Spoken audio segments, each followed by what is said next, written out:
السلام عليكم البنات، مرحبا بكم في فيديو جديد. اليوم جيت نحضر معاكم عصير الفراولة بثلاث مكونات فقط، ساهل بزاف. قبل ما نبدا الفيديو حبيت نذكركم ديروا لايك وابوني للقناه. هنايا كاول مكون راح نحتاج زوج كيسان تاع البن. تقدروا ديروا الحليب مي دو بريفيرونس ديروا البن باه يجي الذوق تاعو يعني رائع. راح ناخذ الكاس الاول تاع البن ونضيفوا له لي فريز. تقدري ديري 3 ولا 4 حبات يعني يكفي. اذا حبيتي تضاعفي الكميه ديري واش حبيتي. على كل حال انا هنايا راح ندير 4 حبات تاع الفراوله مع زوج كيسان تاع البن. وراح نضيف السكر. بالنسبه للسكر تقدري تستغني عليه وتقدري ديريه كما حبيتي نتيا.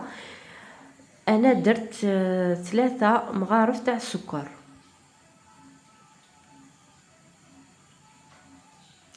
وبالنسبه اللي يديروا البن تقدروا تزيدوا شويه تاع الماء اذا حبيتوا، يبقى اختياري. المهم راح نميكسي الكل.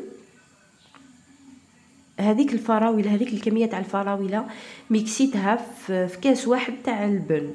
من بعد راح نزيد الكاس زاوج.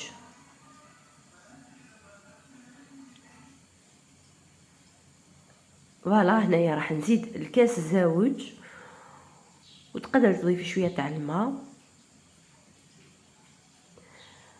من بعد نعاود نميكسيهم.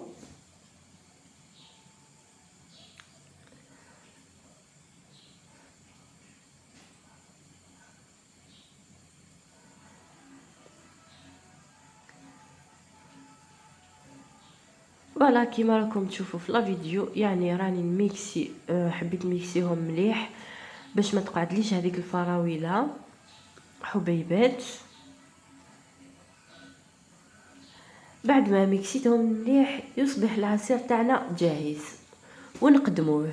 هذه هي الوصفه تاعنا تاع اليوم، نتمنى تعجبكم. وحبيت نذكركم ديروا لايك وابوني للقناه تاعي على بالكم قناه جديده.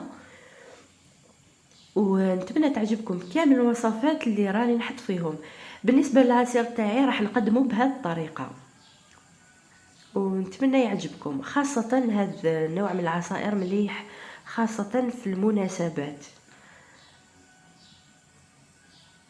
هذه هي الوصفه تاعنا تاع اليوم. عليا نقول لكم غير بقاو على خير.